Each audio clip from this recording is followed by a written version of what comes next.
కాశ్యపాన్వే సంజాతం నారసింహ పదాశ్రితం రామాంజ గురుం వందే పాణినీయ పయోనిధిం. భాగవత సత్కృష్టికి సాదరంగా ఆహ్వానం పలుకుతూ పెద్దలకు దాసం సమర్పించుకుంటూ ఈ రోజు మన భాగవత పఠనాన్ని కొనసాగించుకుందాం.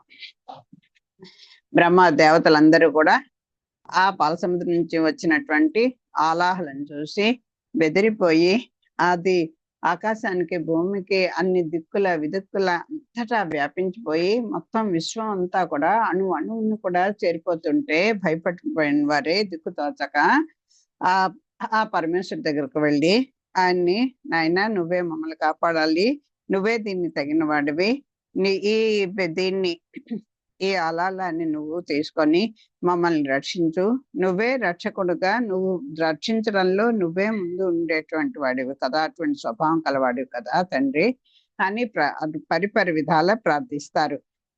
ఆ పరమేశ్వరుడు కూడా ఎంతో ప్రీతి చెందిన వాడై వాళ్ళకి దర్శనమిచ్చి తనని ఆ వీళ్ళ యొక్క బాధని చూడలేక ఆ అలాహలాన్నంతా కూడా ఒక మొత్తం చేతితోటి ఒక ముద్దలాగా చేసుకొని, ఒక కబళంలాగా చేసుకొని, ఒక ఆ నేరేడు పండు మింగినట్టుగా అలా భుజించేశాడు స్వామి.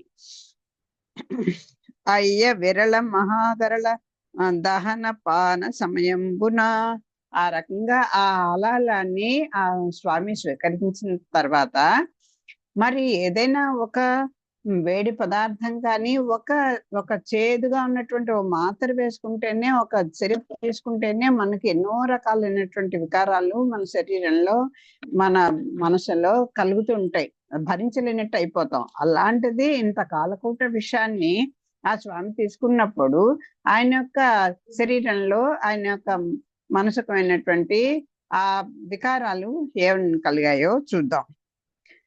కదలం భారవం పాప పేరు ఓడలన్ ధర్మంబుజాలంబు ఉట్టదు నేత్రంబులు నెర్రగావు నిజ జుటా చంద్రుండు కందండున్.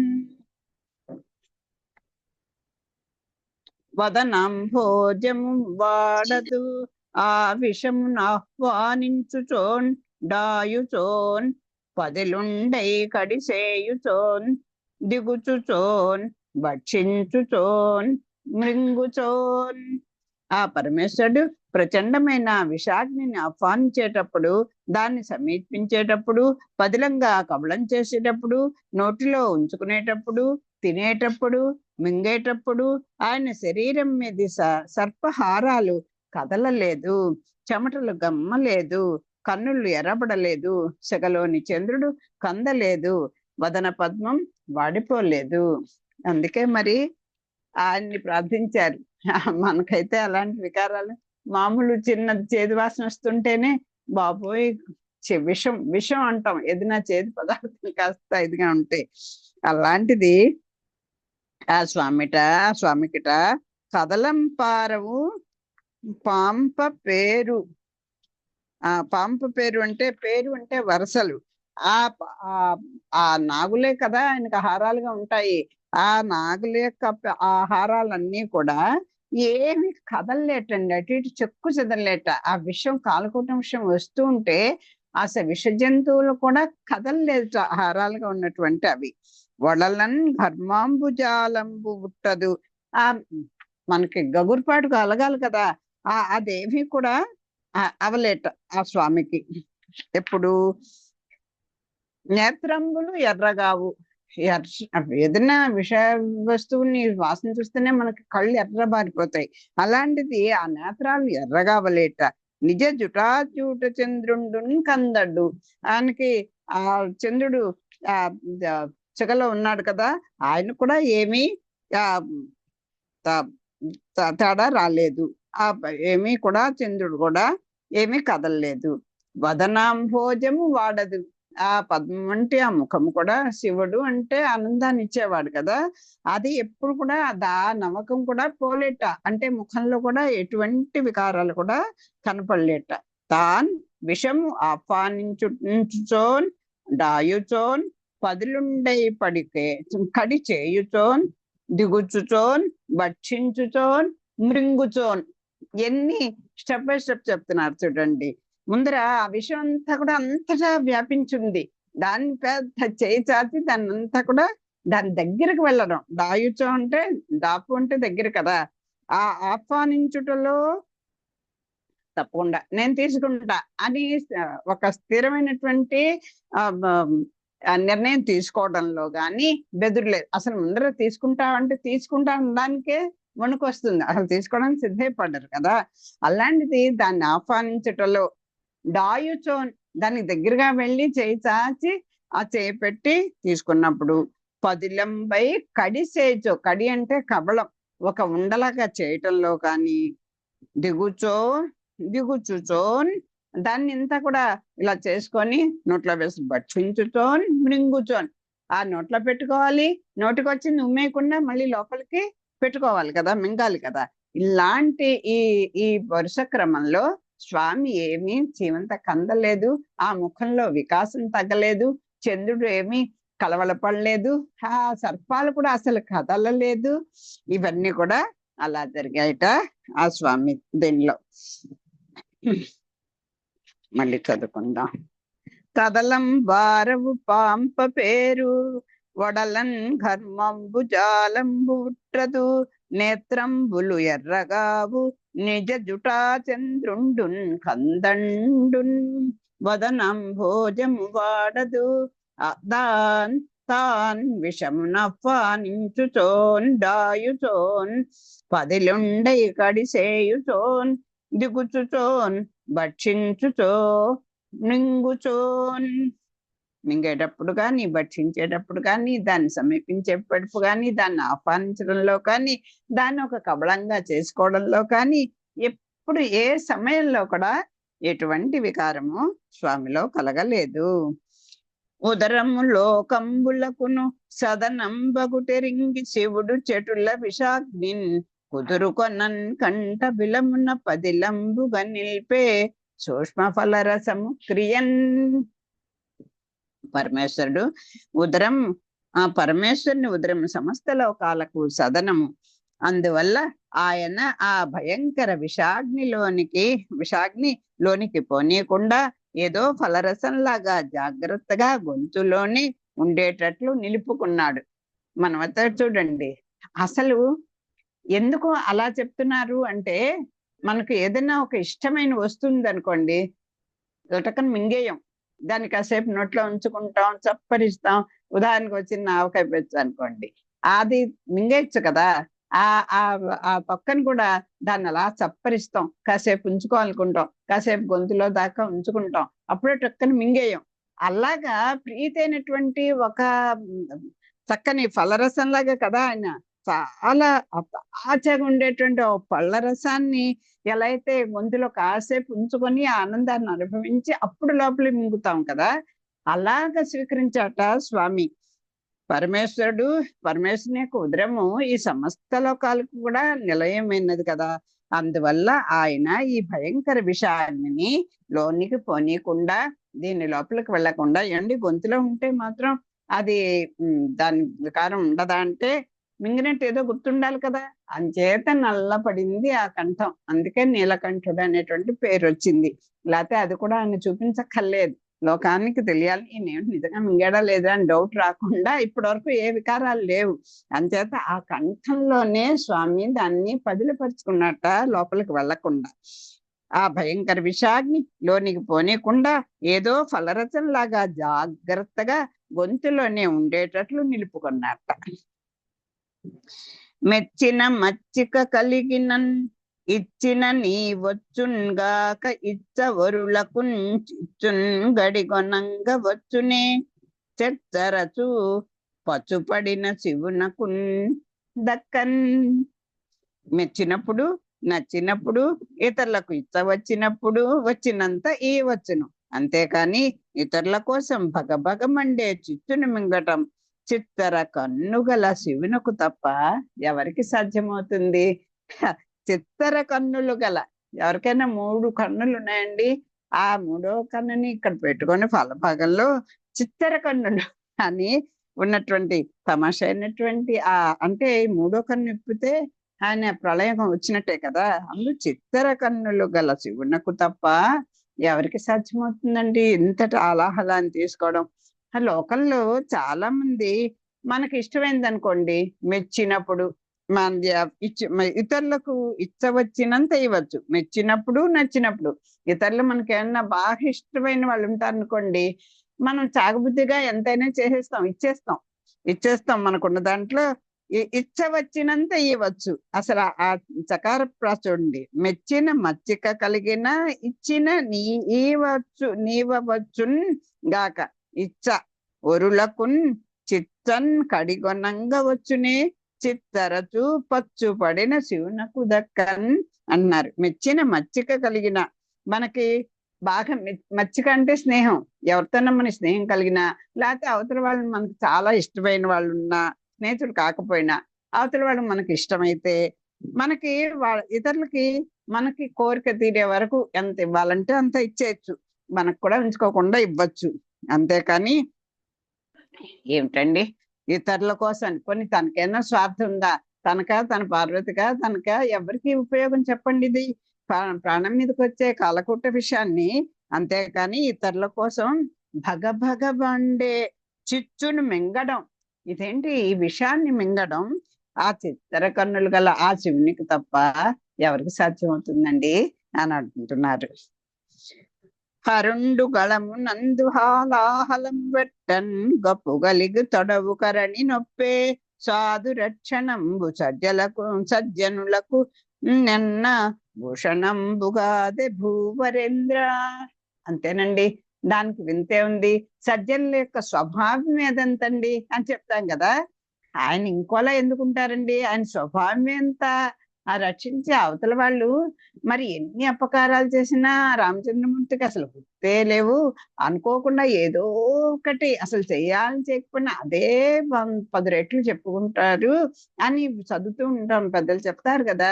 అలాగే మనకు కూడా ఏం చెప్తారు పెద్దలందరూ కూడా, చాలా చోట్ల విన్నాను నేను. అప్పలాచార్య స్వామి వారు కూడా ఒకసారి ప్రసంగంలో మన అవతల వాళ్ళ మీద ద్వేషం ఎలా పోవాలి, ఏదో మనకి అనుకోకుండా వాళ్ళు కావాలనో తెలియకో ఏదో అపకారం చేశారు, మనం కూడా అందరి విషయంలోనూ చేస్తూ ఉంటాం. అదిట మనం చేసిన తప్పు అని మనం తెలుసుకొని చెయ్యను అని అనుకోవడంలో చాలా దోషం పోతుంది. ప్రాయశ్చిత్తం చేసుకుంటే కొంత పోతుంది, చేసుకుంటాను అనుకుంటే కొంత పోతుంది అని పెద్దలు చెప్తారు. అలాగే ఇతరులు మన మీదకి అనవసరంగా ఏదో రకమైనటువంటి నిందనో లేదా ఏదో ఒక దోషమో చేశారనుకోండి, అది మనం నిజంగా మన తప్పు లేదు అని అనుకున్నాం, తప్పు ఒప్పో మనకి తెలియదు. మనం అయ్యో నేనేం తప్పు చెప్పిన అవతల వాడు అన్నాడు అనేసుకుంటాం. అది మన సహజమైన గుణం, మానవ సహజం అది. అయితే దాన్ని మరి ఎలా పోగొట్టుకోవాలి? వాళ్ళ మీద ద్వేషం రోజు రోజుకి పెరిగిపోతుంటే ఎలా మార్చుకోవాలట? వాళ్ళల్లో ఏదో ఒకటి 100% ఎవరు కరెక్ట్ కాదు కదండి. ఏదో కొంచెమైనా 10% అయినా మంచి ఉంటుంది కదా. ఆ ఒక్క పని వాళ్ళల్లో నీకు నచ్చిన ఒక 4-5 గుణాలు తీసుకోండి, వాటిని పదే పదే చెప్పుకోండి.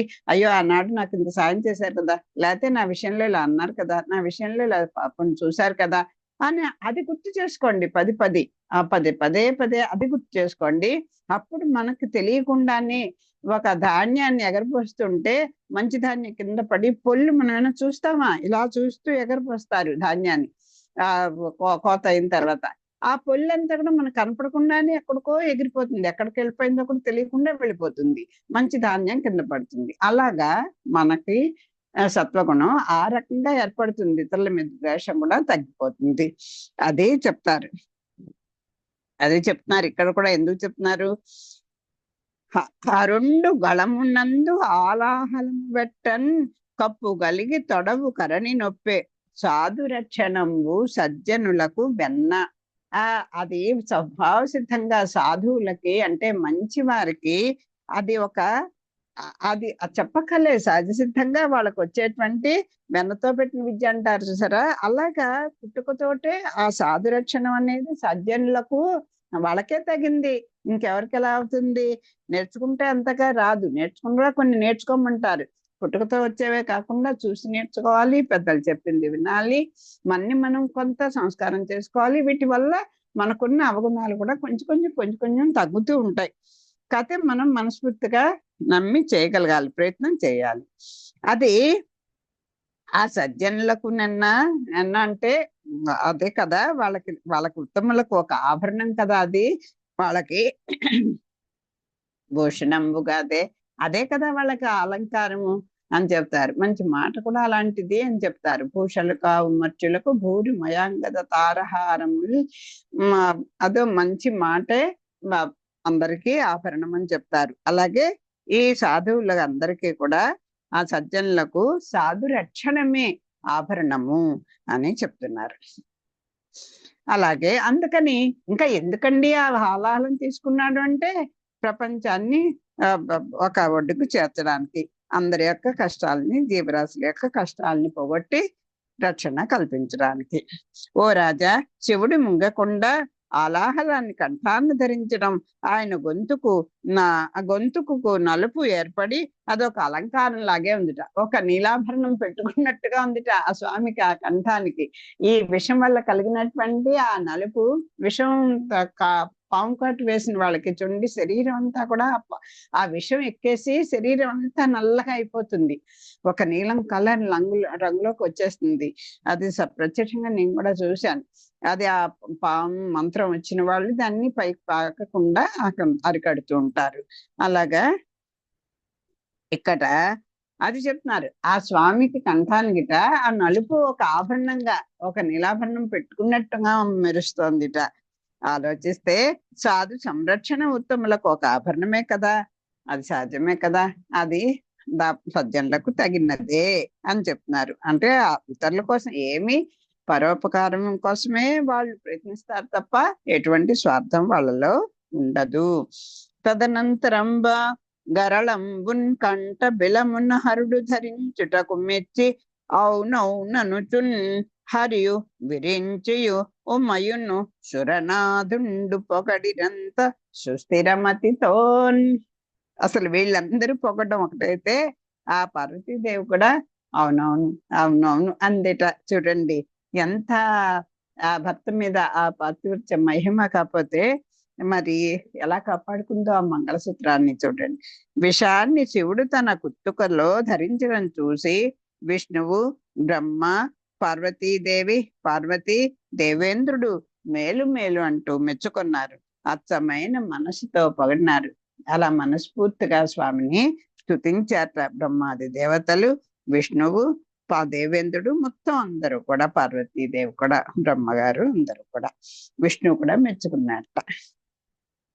పైన చెప్పాడు కదా, ఆ విష్ణువుకి ప్రీతి కలిగించడం, లోకాన్ని కలిగించడం కంటే గొప్ప విషయం నాకేముంటుంది పార్వతి, సజ్జనం లేని వారికి అదే కదా, లోకహితార్థం కోసమే కదా మనం చెయ్యాలి అని ఆ తల్లికి నచ్చ చెప్పారు కదా స్వామి. అదే ఇక్కడ చెప్తున్నారు. ఆ విష్ణువు కూడా మెచ్చుకున్నాడు. అందరూ మేలు మేలంటూ మెచ్చుకున్నారు. అచ్చమైన మనసుతో పొగడినారు. ఆలాహల భక్షణ కదా హేలాగతి విన్న వ్రాయ నెలమిన్ పఠింపన్ వ్యాళానల వృచ్చికముల పాలై చెడరెట్టి జనులు భయ విరహితులై.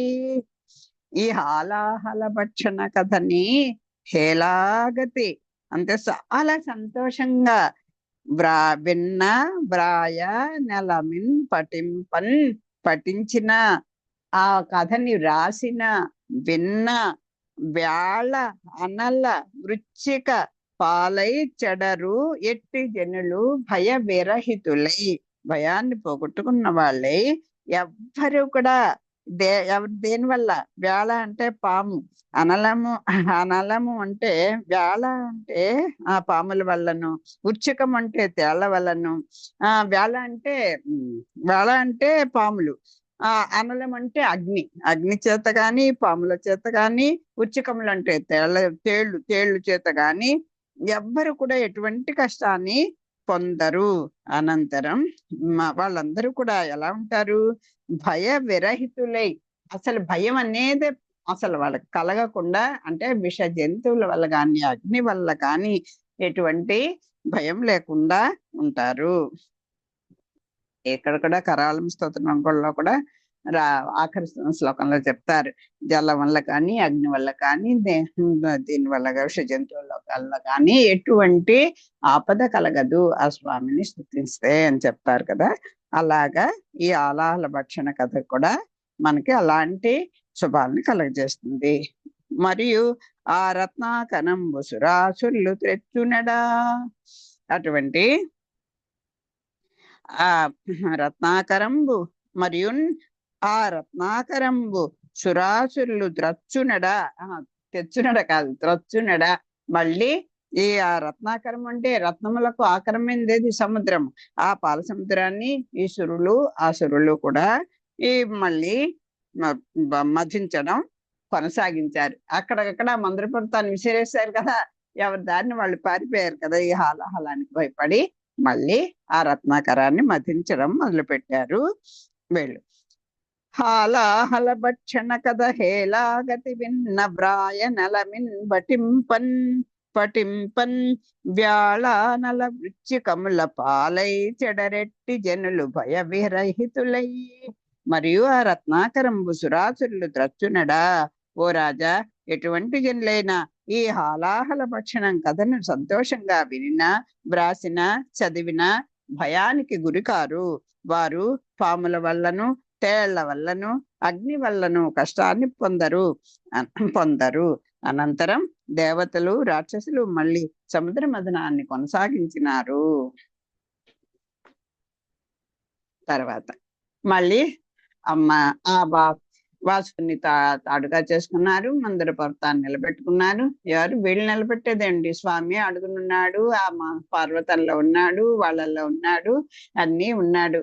మరి ఎందుకండి టక్కన పడిపోయింది అంటే మొదటే చెప్పాడు, దాంట్లో ఏదొచ్చినా మీరు బెదిరిపోకండి, దాని నుంచి పోకండి.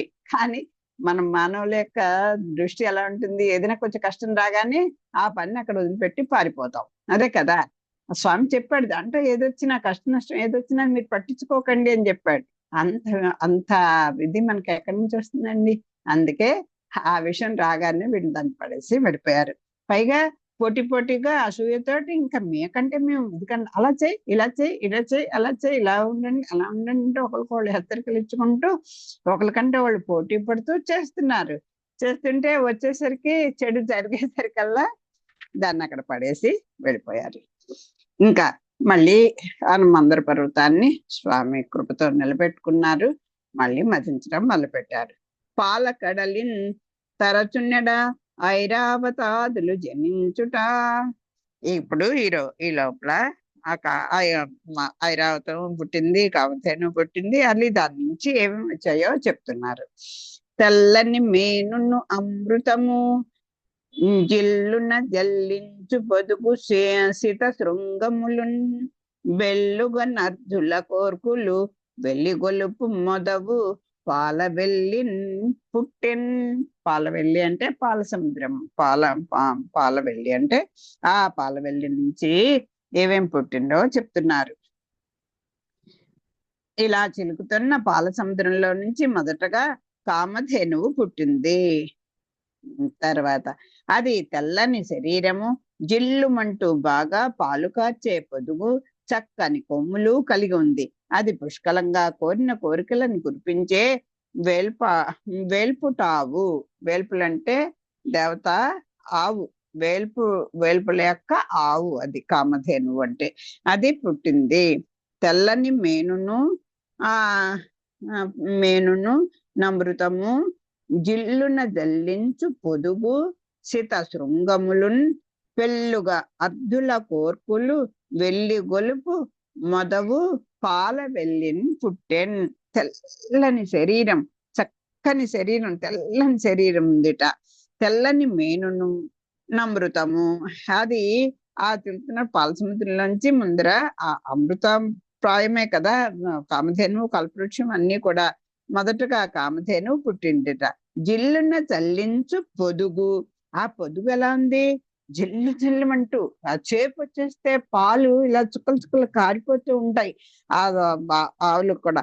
అలాగా ఎప్పుడు పాలు కుండలు పట్టడమే ఆలస్యం, ఇంకా పట్టకపోయినా కారిపోతున్నా అంటుంది ఆ తల్లి. దీంట్లో తిరుపావిలో మనం చదువుకుంది. అది తెల్లని శరీరము, జిల్లుమంటూ బాగా పాలు కార్చే పొదుగు, సిత శృంగములు, సిత అంటే చక్కని కొమ్ములు, బాడీ అయినటువంటి కొమ్ములు కలిగి ఉంది. వెల్లుగా అర్ధుల కోర్కులు, అన్ని ఉంటే ఉపయోగం ఉంది. ఆ కోరిన వారి యొక్క కోరికలు తీర్చడమే ఆ కామధేను యొక్క స్వభావం కదా. అంచేత కోరిన కోరికలు కురిపించేటువంటిది అలా ఉన్నటువంటిది. అది ఎవరి ఆవు? వేల్పుళ్ళట ఆవు, వేల్పుల యొక్క ఆవు. తెల్లని మేనును అన్నమృతము జిల్లున జల్లించు పొదుంగు సిత శృంగములున్ పెళ్ళుగా అర్ధుల కోర్కులు వెళ్ళి గొలుపు మొదవు పాల వెళ్ళిన్ పుట్టెన్. ఇలా చిలుకుతున్న పాల సముద్రంలో నుంచి మొదటగా కామధేనువు పుట్టింది. అది తెల్లని శరీరము, జిల్లుమంటూ బాగా పాలు కాచే పొదుగు, చక్కని కొమ్ములు కలిగి ఉన్నది. అది పుష్కలంగా కోరిన కోరికలను కురిపించే వేల్పుటావు. అగ్నిహోత్రి అనుచు ఆ సురభిని దేవమునులు పుచ్చుకొనిరి మున్నెరింగి విభుద సంగములకు వెరవుతోన్ అధ్వర హవులు వెటుకొరకు అవని నాథ. కామధేను హోమకార్యములకు తగినదని దేవమునులు ముందుగానే తెలుసుకున్నారు. యాగాలకు తగినట్లు హవిస్సు కూర్చగల ఆ సురభిని వారు తీసుకున్నారు. ఈ కామధేనుకి సురభి అన్నని పేరు. ఇది ఈ కామధేనువు హోమ కార్యాలకు తగిందని దేవమునులందరూ ముందుగానే తెలుసుకున్నారు. ఇది ఎప్పుడైతే ఆ సముద్రంలోంచి కామధేనువు పుట్టిందో ఈ దేవమునులందరూ కూడా ముందుగానే తెలుసుకున్నారు. అగ్నిహోత్రి అనొచ్చు ఆ సురభిని, అంటే ఆ కామధేను, సురభి అంటే కామధేనుని. అగ్నిహోత్రి అనుచు మనకి యజ్ఞ కార్యాలకి యాగాలకి ఇది ఉపయోగిస్తుంది. తగిన యాగాలకు అది తగినదని మునులు పుచ్చుకొనిరి మున్నెరింగి, వాళ్ళకి ముందే తెలుసు కనుక, వాళ్ళ త్రికాల వేదులు కనుక దాన్ని వాళ్ళు తీసుకున్నారు. వివిధ సంఘములకు వెరవుతో అధ్వర హవులు వెట్టు కొరకు. ఎందుకని? ఆ హోమకార్యాలు తగినదని దేవములు ముందుగానే తెలుసుకున్నారు. యాగాలకు తగినట్లుగా ఆ హవిస్సు సమకూర్చగల అధ్వరం అంటే యాగాలు, ఆ యాగాలకి హవులు పెట్టు కొరకు అంటే హవిస్సులు సమకూరుస్తుంది అని వాళ్ళు దాన్ని తీసుకున్నారు. మరియు ఆ జలరాశి ఎందు సత్యంద్ర పాండురంబై ఉచ్రై శ్రవమనంగ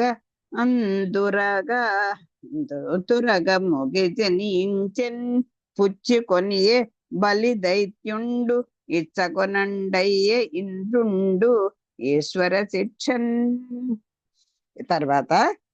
అటు తర్వాత సముద్రంలో ఉచ్చైశ్రవం అనే గుర్రం పుట్టింది. అది చంద్రుని వల్లే తెల్లగా ఉంది. దాన్ని బలిచక్రవర్తి తీసుకున్నాడు. భగవంతుని ప్రేరణ వల్ల ఇంద్రుడు అందుకు కాదనలేదు. అసలు న్యాయంగా ఇంద్రుని యొక్క ఇది కదా ఉచ్చైశ్రవం అనేటువంటి గుర్రం. కాకపోతే ఆ సముద్రంలో ఉంచిన తర్వాత ఉచ్చైశ్రవం అనేటువంటి స్వచ్ఛంద్ర పాండురంబై, పాండు అంటే తెల్లని రంగు కలిగినది. ఆ స్వచ్ఛమైనటువంటి తెల్లని రంగు కలిగి అంటే చంద్రులాగా ఉచ్చైశ్రవమనంగా తురగము వగి జనించన్. వెంటనే ఈ కామధేను తర్వాత ఒక ఉచ్చైశ్రం అనేటువంటి చంద్రుని వల్లే తెల్లగా ఉన్నటువంటి ఉచ్చైశ్రం అనేటువంటి ఒక గుర్రము దాంట్లోంచి పుట్టింది. పుచ్చుకొని బలి దైత్యుండు, ఆ దైత్యరాజు అయినటువంటి ఆ బలిచక్రవర్తి దాన్ని తీసుకున్నట. ఇచ్చన్ కొనండయ్యే ఇంద్రుండు ఈశ్వర శిక్షన్. ఈశ్వరుడు అంటే నియమించేవాడు. శ్రీమన్నారాయణ యొక్క ప్రేరణ వల్ల ఇంద్రుడు ఏమి కాదని అడ్డు పెట్టలేదుట.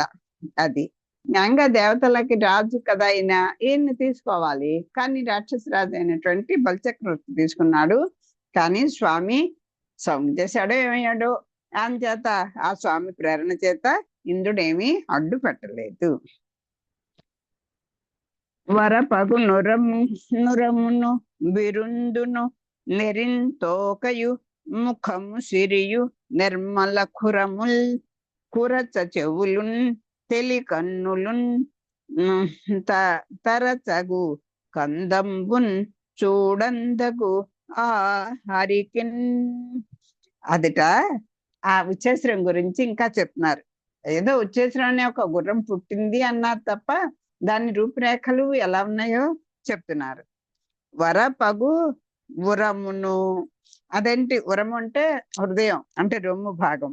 ఉచ్రేచము చాలా వరపగు, అంటే తగినట్టుగా ప్రపోర్షనేట్ గా ఉందంటారు చూసారా, చాలా కుదురుగా చక్కగా ఉందిట, అందమైన రొమ్ము కలిగి ఉందిట.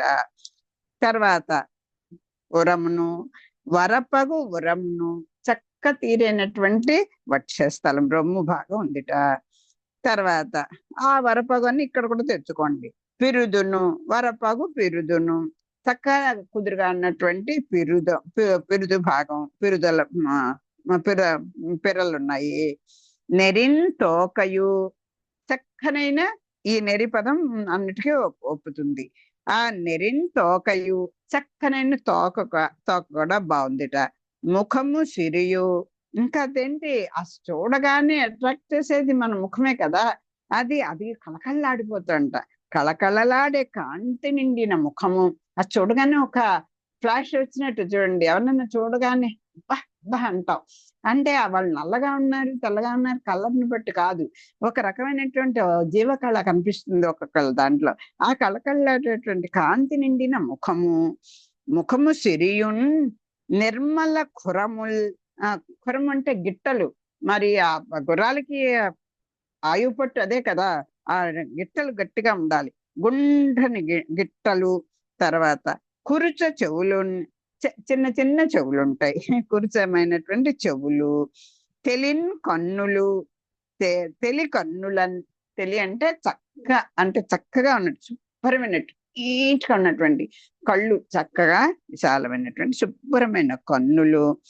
తరచగు కందంబున్, నిగనగలాడే కందం అంటే ఇది కంఠం అన్నమాట, మెడ భాగం. నిగనగలాగే మెడ, చూడంతగు ఆ హరికిన్, అలాగా ఆ నిగనగలాడే మెడ కలిగి ఆ చూడముచ్చటగా ఉందిట.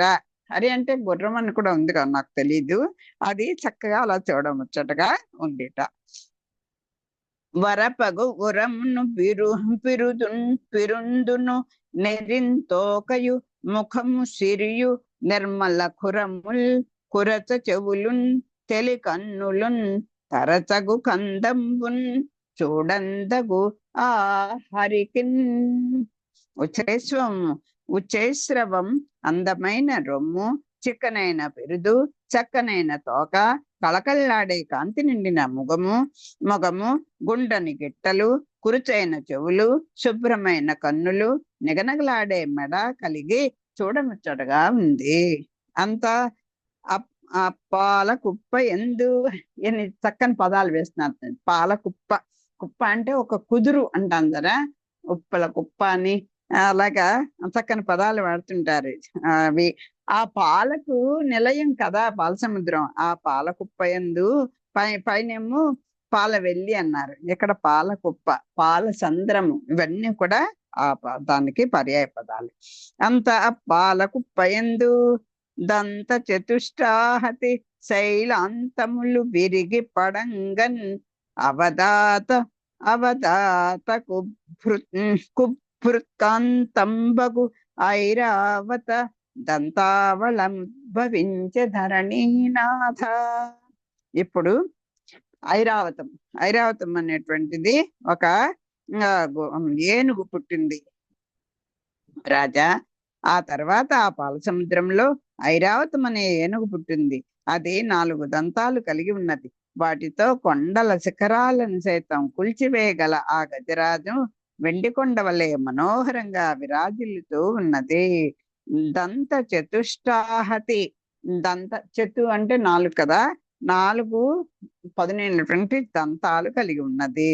శైలాంతంబులు విరిగి పడంగన్, ఆ పెద్ద పెద్ద కొండల్ని కూడా దాంతో ఆ దంతాలతోటి పడగొట్టగలిగినటువంటి శక్తి కలిగినటువంటివి అవి ఆ దంతాలు. ఆ దంతంతో కదా ఏంటి ఆ మొసలి యొక్క అడుగునున్నటువంటి ఆ అడుగు భాగాన్నంతా కూడా ఎక్కడ పిప్పి చేసేసింది ఒక్క దంతంతో అని చెప్తారు కదా అక్కడ గజేంద్ర మోక్షంలో. అలాంటి దంతాలు కలిగినటువంటి 4 దంతాలు కలిగి ఉందిట. విరిగిపడంగా అవధాత కుభృత్కాంతంబగు వాటితో కొండల శిఖరాల చేత కూర్చివేయగల ఐరావతము దంతావళం ఉద్భవించే ధరణీనాథ. అటువంటి మనోహరంగా ఉండేటువంటి ఒక ఐరావతము అన్నటువంటి ఒక ఏనుగు పుట్టింది. మొదటేమో ఇది వచ్చింది, ఏది ఆ ఉచ్చేశ్వరము కామధేను వచ్చింది, తర్వాత ఉచ్చేశ్వరం అనేటువంటి ఒక గుర్రం వచ్చింది, తర్వాత మొదట ఆలాహలం వచ్చింది. గుర్తుపెట్టుకుందాం, మొదట ఆలాహలం వచ్చింది ఆ పాలసముద్రంలోంచి, తర్వాత కామధేను పుట్టింది, తర్వాత ఉచ్చేశ్వరం అనేటువంటి గుర్రం పుట్టింది, తర్వాత ఐరావతము అనేటువంటి ఏనుగు పుట్టింది. దంత చతుష్టాహతి శైలాంతంబులు విరిగి పడంగ అవతాతకు భృత్కాంతం బగు ఐరావత దంతావళం భవించే ధరణీనాథ. ఓ రాజా, ఆ తర్వాత పాలసముద్రంలో ఐరావతం అనే ఏనుగు పుట్టింది. అది 4 దంతాలు కలిగి ఉన్నది. వాటితో కొండల శిఖరాలు సైతం కూల్చివేయగల ఆ గజరాజు వెండి కొండవలే మనోహరంగా విరాజిల్లుతూ ఉన్నాడు. ఒక వెండి కొండలాగా ఉందిట. మరి ఏనుగు చాలా పెద్ద జంతువు కదా, ఒక కొండతో పోలిస్తున్నారు ఇక్కడ. తడలేని నడపుబడి గల యొడలును పెను నిడుద కరము ఉరు కుంభంబులున్ బెడంగై యువతల మురిపపు నడకలకున్ మూల గురువగున్ వనన్ గజమెల్లన్ వనన్ గజమొప్పెన్. ఇంకా దాన్ని ఇది ఏమిటి, ఆ ఏనుగు నడకలు అంటాను చూడండి. అడుగులు అటు ఇటు ఊగుతూ ఒక్కొక్క అడుగు తీసి అడుగు అంత శరీరాన్ని మోసుకుంటూ వెళ్ళాలంటే ఆ నడక కూడా అట వయ్యారంగా నడుస్తున్నట్టుగా. అదేంటి, ఆడవారికిట పెడగై యువతల మురిపపు నడకలకున్ మూల గురువు. అది ఆ వనగజం అనే చెప్తున్నాను. వనాల్లో కదా సంచరిస్తాయి అవి, అది అలాగా ప్రకాశిస్తుందో చెప్తున్నారు. దాని నడక తీరు, దాని హొయ్యలు ఎవరిని ఆకట్టుకుంటూ ఉంటుందో, దాని శరీరము ఎలా ఉందో అన్ని చక్కగా వర్ణిస్తున్నారు. తడలేని నడపు వడిగల అది పొడవైనటువంటి యొడలును పెను నిడుదకరము ఉరు కుంభములన్. ఉరు అంటే పెద్ద పొడవైనటువంటి, నిడుదకరము పొడవైనటువంటి తొండము, కరం అంటే చెయ్యి కదా, ఏనికి చెయ్యి అంటే తొండవే కదా. పొడవైనటువంటి పెను యొడలును పెను నిడుదకరము ఉరు కుంభములున్, పొడవైనటువంటి పెద్ద తొండము, తర్వాత ఉరు కుంభములో కుంభస్థలం చెప్పాలా, పెద్ద కుంభస్థలము కలిగి ఉంది. ఇంకేముంది, తడబాటు లేని అందమైన నడకల వేగము కలది. తడలేని నడపు బడిగల, వేగంగాను నడుస్తున్నట్టు ఉంటుంది, తడబాటు లేకుండా అందమైన నడకల వేగం ఉంటుంది. తర్వాత ఆ నడక ఎలా ఉంటుంది, పడగై యువతల మురిపపు నడకలకు మూల గురువు.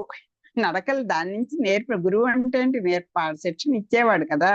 ఆడవారి నడకలన్నిటికీ కూడా ఆ ఏనుగు శిక్షణ ఇచ్చిందా అన్నట్టుగా ఉంటాయట ఆ ఏనుగు నడకలు.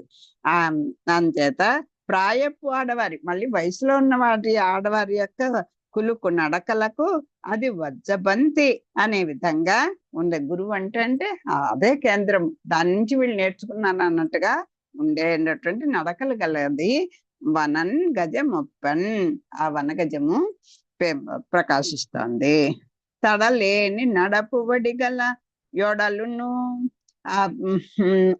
పెను నిడుద కరము ఉరు కుంభములున్ పెడంగై యువతుల మురిపపు నడకలకున్ మూల గురువగున్ మూల గురువు వనన్ గజమొప్పన్. ఐరావతం తడబాటు లేని అందమైన నడకల వేగం కలది, పొడవైన తొండము, పెద్ద కుంభస్థలము కలిగి ఉన్నది. ప్రాయపు ఆడవారి కులు